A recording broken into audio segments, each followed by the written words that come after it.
Hi everyone, welcome back to the channel. My name is Austin, and this video is a thank you to all you who have subscribed. We had 1,000 subscribers, and I thought what better way than to show you around my cars. So a little bit about myself. Like I said, my name is Austin. I live in Indiana. I've lived here my whole entire life, and I really don't have hobbies. I go to work and work on the cars and play video games when I have the chance, and those are two of my passions, playing video games and working on cars. So I would like to start out with my 1990 Honda Civic wagon. This thing is weird and quirky. It was basically a CRV before CRVs were available. These things were in a trim level, all-wheel drive. This has a real-time four-wheel drive, and best $350 I've ever spent. So here is my 1990 Honda Civic wagon. So this thing was purchased in northern Indiana for $350, and I will put a photo up right now showing you how I bought it. But as it sits, it does have a 4-inch lift. So it is a 3-inch suspension lift, which is gonna be hard to see, but a 3-inch suspension lift with first-gen CRV coilovers and a 1-inch body lift with an HRG off-roading kit. This thing is real-time four-wheel drive, so it has a viscous coupler, which is essentially a barrel in the drive shaft that senses friction and then will lock the rear wheels depending on how much the front wheels are spinning. This thing has been with me for probably 7 or 8 years now. I've done little here and there kind of things, little odds and ends, mostly putting the interior back together, as well as the suspension lift. I did the roof rack, and I have LED light bars on either side that are all wired into a relay. It does have brown interior, so it's not perfect, but it is pretty solid for what it is. I found a company or a guy that 3D prints cup holders, because a weird thing about these cars, they don't have cup holders from the factory. So I got one there, 2 in the back, but it's not too bad. And then I also found somebody selling rear speaker pods. I was able to get some rear speaker pods with some Pioneer radio or Pioneer speakers. From the factory, these things did not come with rear speakers, so that was an option that they offered. I also have a 400 and I believe 50 millimeter wood wheel, and powering this absolute unit is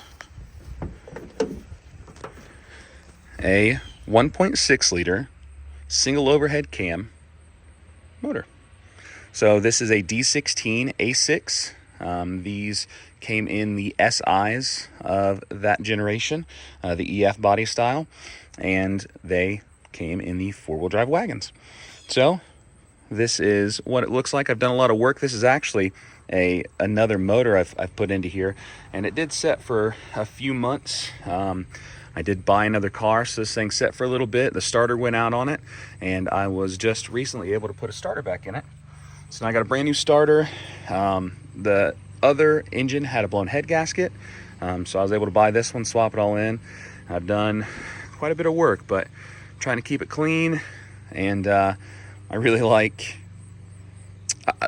going off-road. I really haven't done that much yet. As you can tell, it's been off-road a couple times, but I also have a set of side-by-side tires that go on here, and they're 26 by 9s,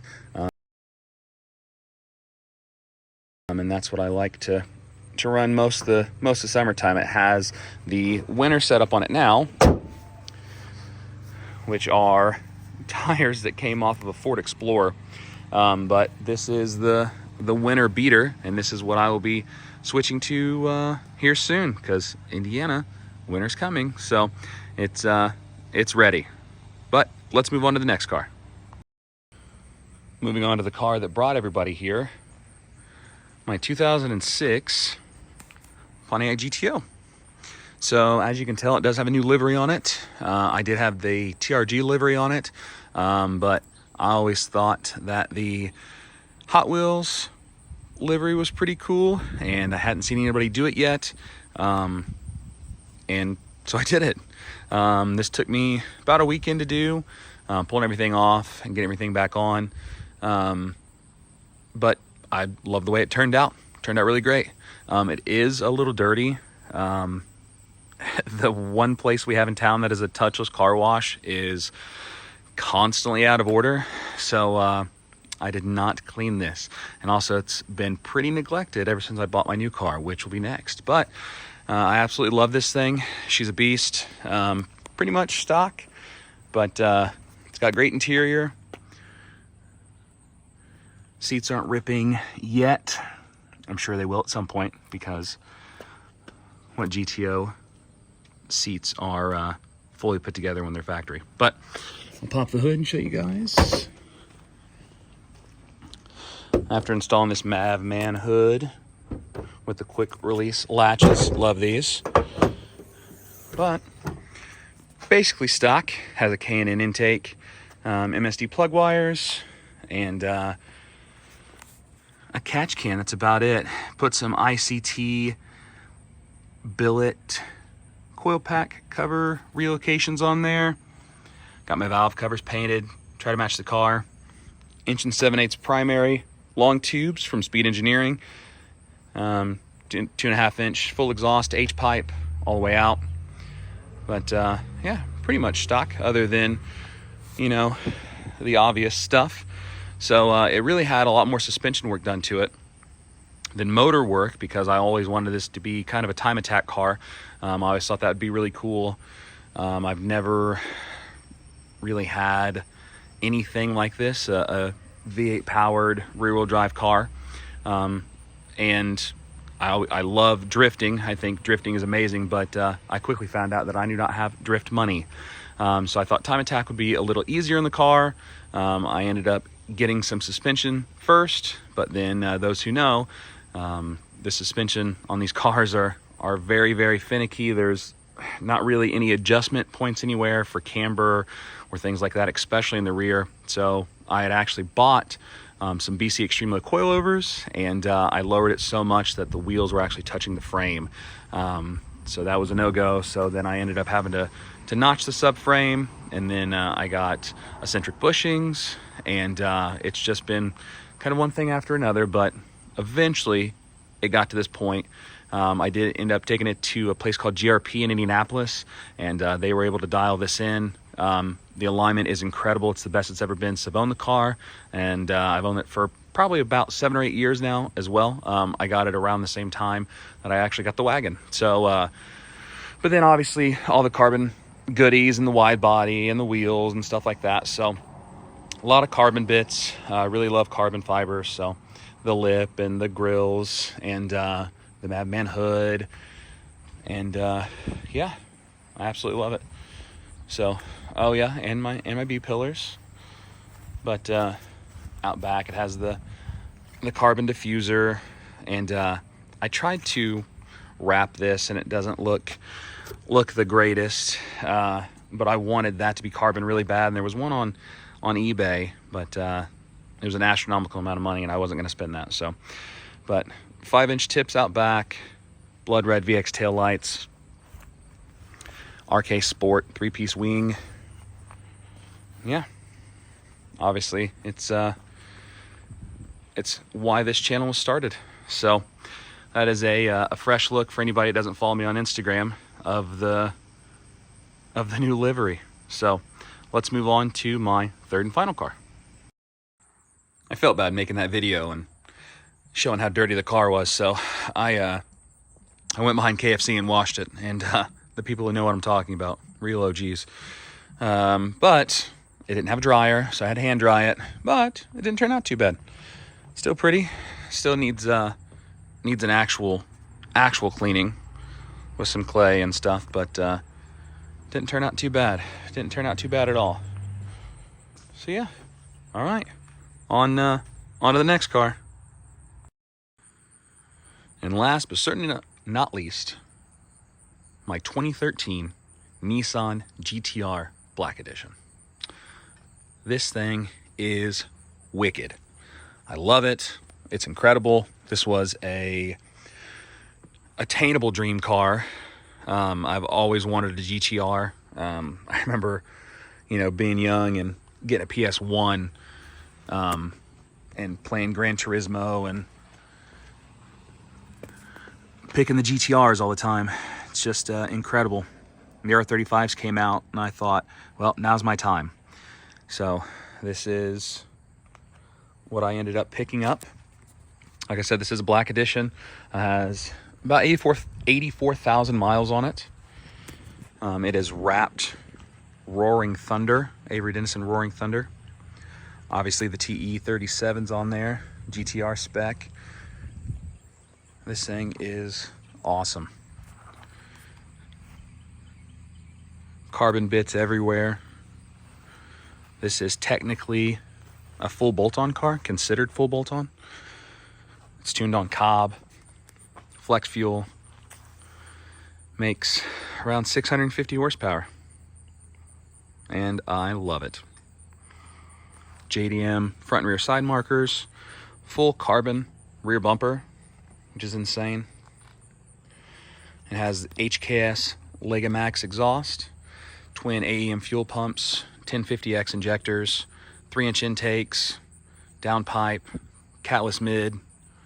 Like I said, tuned on Cobb. Absolutely beautiful. This thing is perfect in every way. Done all the carbon interior. So nice. So nice. Highly recommend you guys at least riding one or figure it out, because this thing will blow your mind. I love it. But yeah, that's all my cars. All right, and the last thing I wanted to show you guys was my PC setup. So I currently have a top monitor, and this is my Asus TUF. It's a 34-inch ultra wide. It is a 1440, I believe 165 hertz. And then the bottom is a Samsung G8. This is a 4K 255 hertz monitor. And I have, of course, some Razer peripherals. I really like Dragon Ball Z. So Broly is going to be the theme for the PC. And this is my tower here. It is a Thermaltake tower, and I have it decked out in all green RGBs, but I have, this is an AM4 setup. So I have a AMD 5800X3D, and then I also have a RTX 7900 XTX with 64 gigs of RAM. I have 2.5 terabyte SSD and 500 gig HDD. I really like this setup. It runs Call of Duty phenomenally. I typically play either Warzone, or right now I'm currently running some Assetto Corsa on no hesi. So this is also a Logitech G920 steering wheel. I got the shifter over here. So I typically switch off between Assetto Corsa and Forza Horizon, which I'm super excited about. Forza Horizon 6 coming out. And then I play Warzone, and then I really liked Black Myth Wukong. That was pretty cool. Really excited for some DLC to come out for that. But yeah, so that's kind of the whole PC setup. That is some of the things I really enjoy. And just wanted to say thank you guys very much for 1,000.